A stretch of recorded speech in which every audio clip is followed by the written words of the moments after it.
Okay, well this little engine, when I first got it here, it was all seized up. It wouldn't even move. So now I've got it moving and stuff, and I tore it all apart. So give it some air.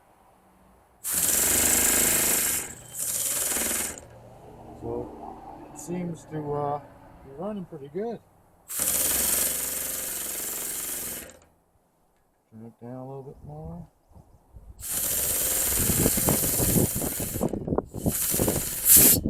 Yeah, it seems working pretty good.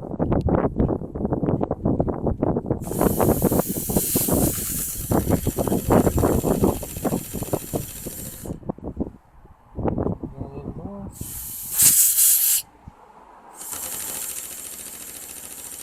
But it's running at a pretty low speed.